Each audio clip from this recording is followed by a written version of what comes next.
Aquatic Ambience is one of the seminal music pieces in video game history. It broke new ground for video game music by utilizing the primitive sound chip of the SNES and somehow creating this incredible piece of music. David Wise, the composer, spent many grueling weeks to put this song together. I feel Aquatic Ambience shows the absolute mastery and effort and love he poured into the song, as it contains so many details that we'll discover together in this video. So where do we start first with this song? As a basic overview, the song is set at a slower 75 beats per minute. It's also in common 4/4 time signature. As far as the length of the tune, it clocks in at around 2 minutes before looping back to section 2. What makes the song memorable in one aspect is the instrument selection. David Wise brings in many intriguing and perhaps unusual instruments that you might not think would fit together. The song is divided in two, with the first half being more atmospheric and without rhythm. The second half, starting in section 2, incorporates this low rhythm along with many new instruments. So, looking at the first half, David will use this synth flute lead along with a great padding of various instruments, the violins, violas, and synth pad bass. Finally, we have the synth slide, which we'll cover shortly. The second half brings in a lot more instruments, while only retaining the strings from before. We'll cover these instruments when we get to section 2, but let's take a deep dive into the amazing intro to the song. David Wise loves to start his songs immediately with a strong atmosphere and mood. There's so much to cover just in this intro, so let's take it instrument by instrument. The synth flute lead is our main melody here, and as you can see when I open up the automations, there's a ton of detail work. First off, this green automation controls the volume of the flute. There's a subtle shape of a wave fading in and out.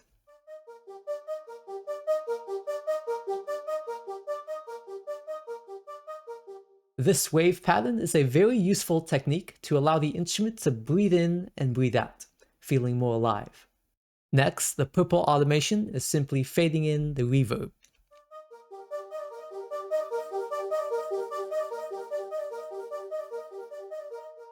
Now, the reverb is something that David was meticulous in perfecting in this first section. Listen to this pattern with reverb and without. So this is with,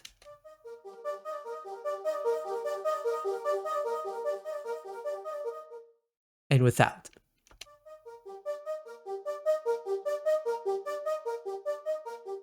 The reverb adds complexity and intrigue here.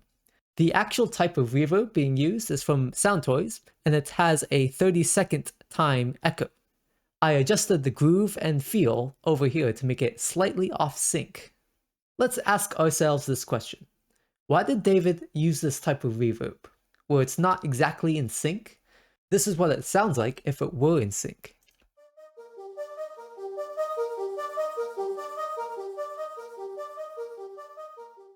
I find the first reverb, where it's slightly off sync, creates a greater mysteriousness and emotion that comes with a more complex reverb like this. Next in the automation chain comes the panning.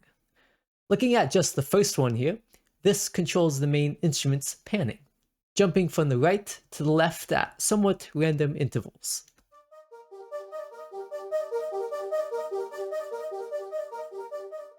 The second panning that is slightly adjusted off to the right is the reverb's own panning. Notice how the reverb's panning will follow after the original instrument's panning, creating a chaser effect.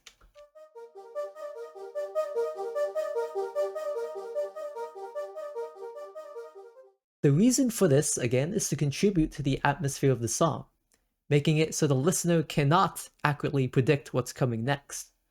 Lastly, the green automation is simply the volume of the reverb itself, following right after the original instrument. Okay, so what about the actual melody itself? The notes will outline a D-sharp major 7th chord, because we have this D to D-sharp half step here, creating dissonance. These same 4 notes will repeat for 2 measures, before moving to a complex C minor 11th chord.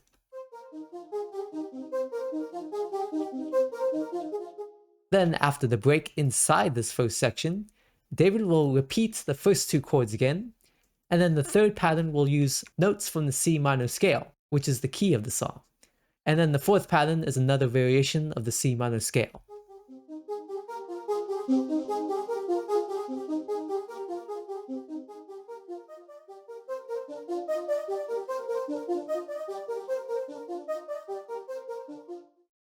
So that's a lot to take in just for one instrument. But let's move on to our strings. I separated them out into violins, violas, and a low synth pad for the bass. Both violins and violas intentionally play open intervals. Open intervals gives the song space and ambiguity, whether we are in major or minor, which is perfect for atmospheric music. Again, notice the volume automation for each of these. They'll also create a wave pattern with them. The reason I use the synth bass instead of regular cellos or double bass is because the synth bass gives a more solid and aquatic sound.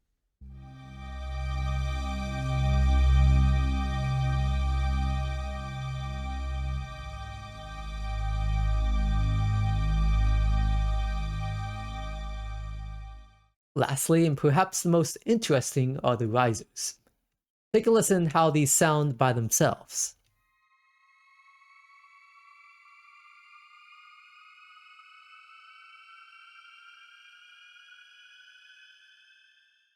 How I went about creating this, and most likely how David. Lastly, and perhaps most interesting, are the risers. Take a listen how these sound by themselves.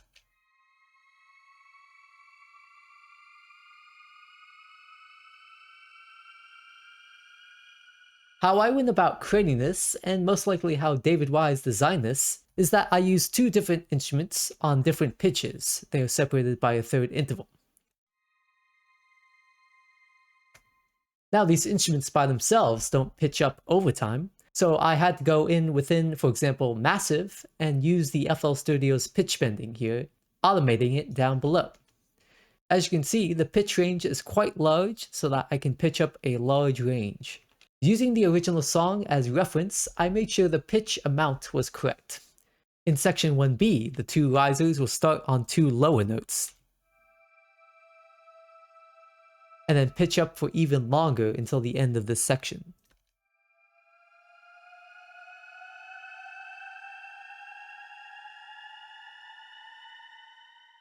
We're going to listen to the first section, but pay attention to the wave motion of the volume and the expressiveness of the instruments.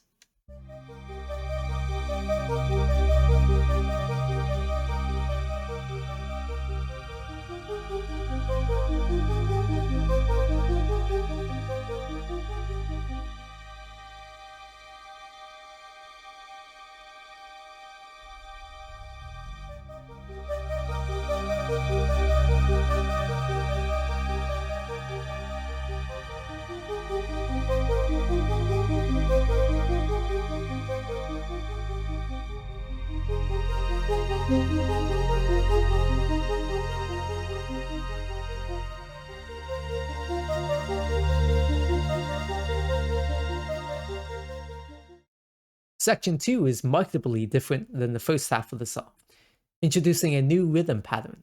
Let's take a look at that first.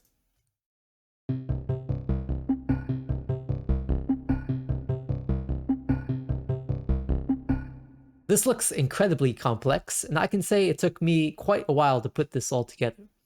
What's going on is that if we look at the piano roll here, most of the octaves will use a different synth instrument. Notice how if I go up the keys here, the sound will change.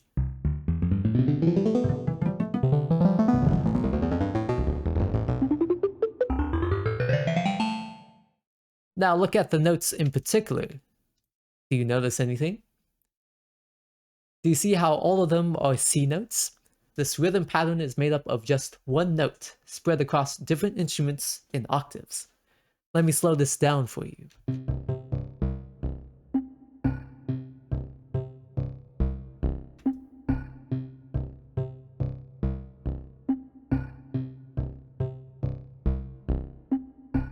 This pattern also contains various sound effects to add to the underwater atmosphere. In the second pattern, the top C will be a mallet hit. The third pattern sounds like a metallic hit that is slowed down. There's also additional percussion on another channel here.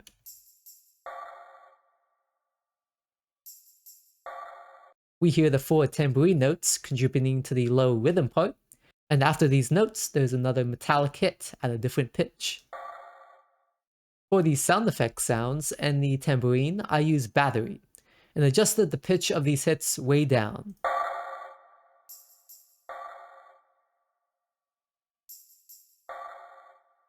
The guitar feedback was incredibly fun to recreate. Take a listen to this.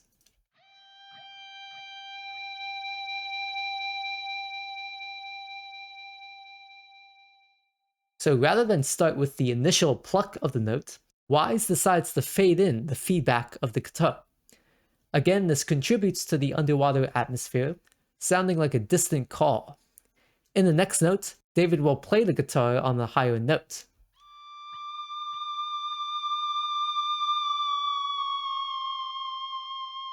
And like the sliders we heard in the beginning of the song, I pitched down this instrument shortly after fading in the guitar. The next instrument is the piano, a classic atmospheric instrument to include. I added plenty of reverb and echo to make it sound very spacey.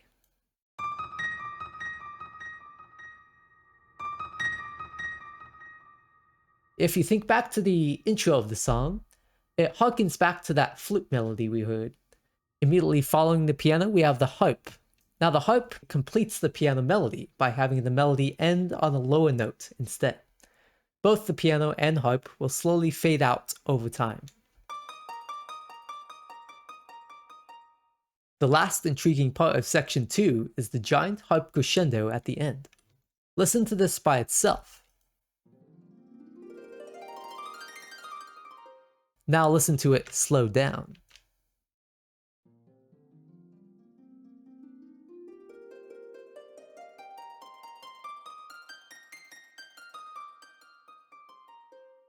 Like with most harp glissando runs, David will use a specific scale to run up the notes on. In this case, it's the C minor scale.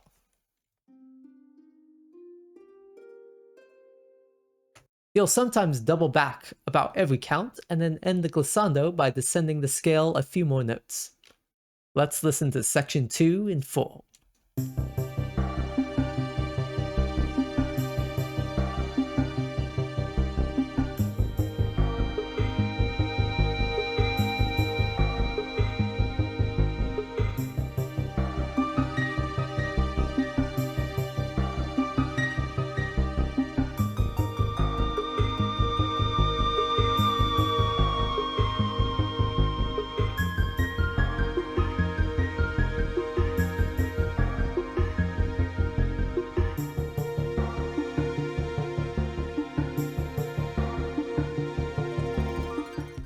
Section 3 begins with this beautiful melody.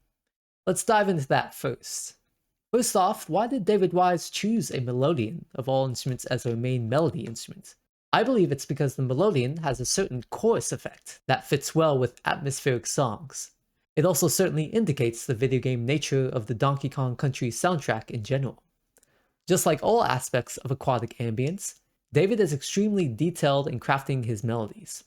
Notice first the volume automation, how certain notes will rise in volume and some fade out. If you see these white hills on the pattern here, they represent the expressiveness and volume of the instrument.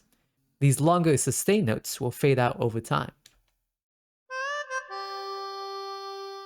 One last automation point, and perhaps the most important, is the pitch bending. Let me slow the tempo down for you and enjoy how these pitch bends make the instrument feel alive.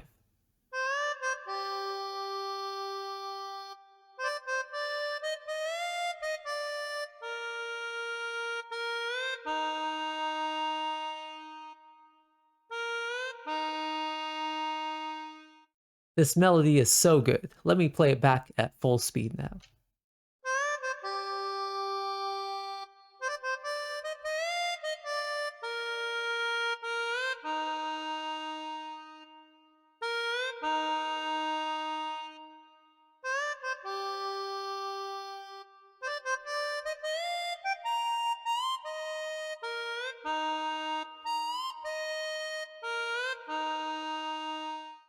After this first melodeon melody, the second melody in a slightly different instrument will follow with a melody of its own.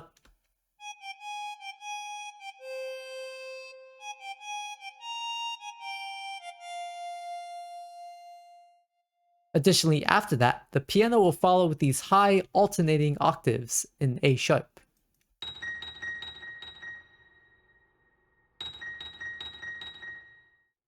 One last aspect of this section we've yet to cover.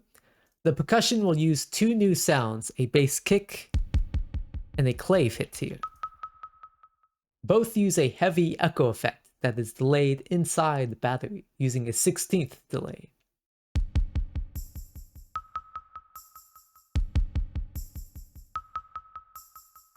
This fits well with the low rhythm together.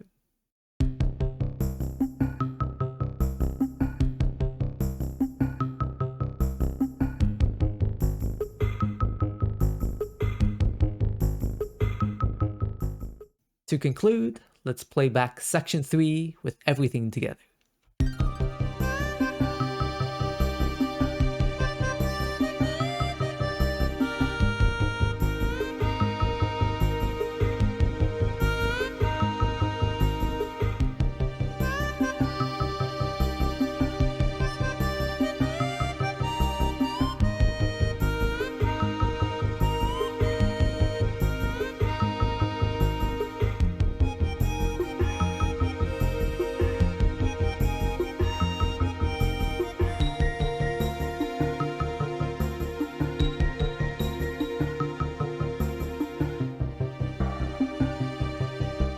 What shall we more say about Aquatic Ambience?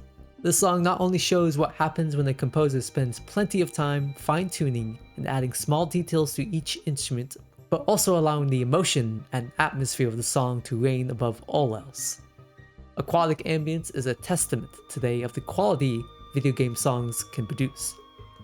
Thank you for sticking with me throughout all this. I want to thank all my current Patreons who have supported me through Patreon, including Kevin Huin, Sam Hanley, Malish Corona, Dennis Mowers, Justin Chin, and Alan Brown. Thank you for the support, and I hope you can join me in the next episode of Music Design.